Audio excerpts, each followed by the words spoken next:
歡迎大家收睇威廉十大賣 Top 10，請注意以下嘅排名純粹係我個人嘅意見，好可能同你嘅排名有所不同。呢一集同大家講下我的十大無線電視長劇。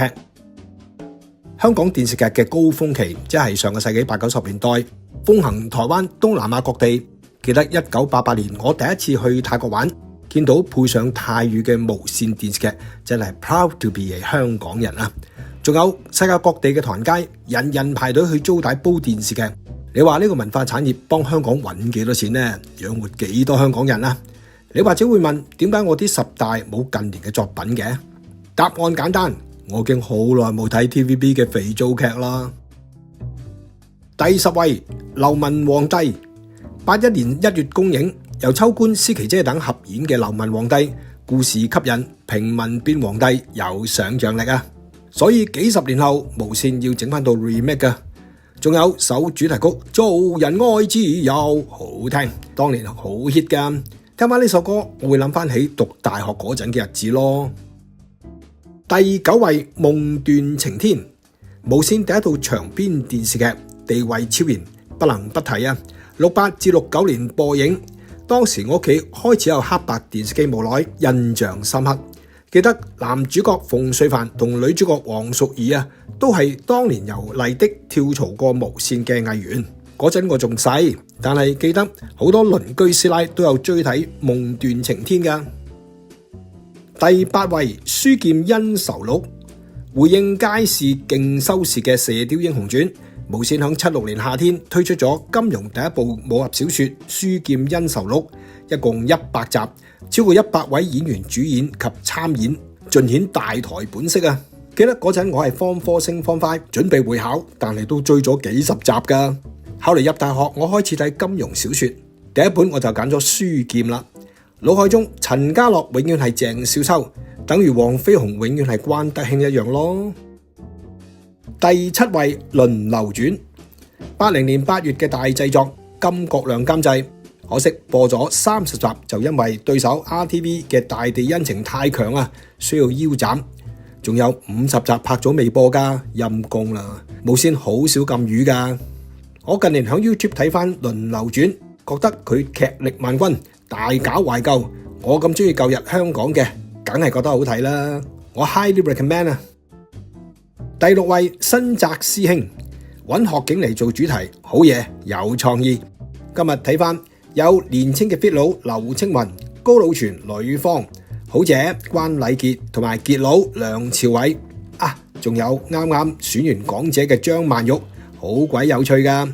呢班後生仔女真係哪吒不怕海龍王。呢套劇集係1984年嘅作品，唉，咁就幾十年啦。第5位，溏心風暴，司琪姐扮演嘅大契，我對眼就係證據，邊個係人邊個係鬼，我睇得出㗎。呢啲金句當年深入民心。咁你話呢套2007年4月公映嘅肥皂劇幾巴閉呢？呢套劇亦都係07年最高收視嘅無線劇集。TVB 見佢收得啦，咪有續集家好月圓咯，好多師奶追睇㗎嗰陣。第4位，他來自江湖，1989年11月播映嘅台慶劇，係星爺同達叔無厘頭搞笑風格嘅第一次出現，後嚟持續到星爺嘅電影，呢啲就係後話啦。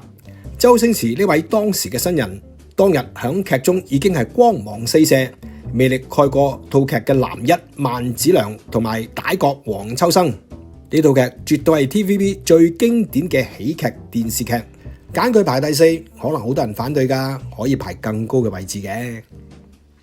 第3位，大時代，92年 TVB 25週年台慶嘅大時代，由秋官主演嘅丁蟹嗰幕掟啲仔落街，真係電視劇最震撼嘅情節之一啦。丁蟹呢個角色更加係無線100大經典角色之一。幾十年後嘅今天，香港股市有乜頭暈身慶，都有人話係丁蟹效應。咁你話大時代呢套電視劇影響有幾大呢？第2位，狂潮，播足6個月，總共120集，動用超過100位演員嘅巨型超級大製作《狂潮》，76年11月上映。適逢我讀 Form 5，準備考 School Cert，所以印象深刻啊！發哥扮演嘅邵華山被拉姑雷恩用槍指住嗰一幕扣人心弦，究竟有冇開槍呢？係當年全港嘅 Talk of the Town。當然仲有堅叔嘅程一龍，其他演員計有琴姐、珠江、苗金鳳、苗軒仁，粒粒巨星啊！狂潮冇得頂，嗰首主題曲由關菊英主唱，唱到街知巷聞啊！在未公布第一位之前，要分享幾套幾乎入到我威廉10大嘅無線電視劇，響 Honorable Mention 中計有巾幗梟雄，黎耀祥扮演嘅柴狗深入民心啊！射雕英雄傳1年之內播映3部曲，翁美玲、黃日華嗰套啊，收視曾經去到90%，真誇張。執到寶，劉克宣、馮淬帆、黃韻詩、林子祥合演嗰套黑色喜劇啊，好搞鬼噶。啼笑姻緣，思琪姐、陳振華、歐家慧嗰套啊，主題曲由仙杜拉主唱，當年 hit 到暈啊。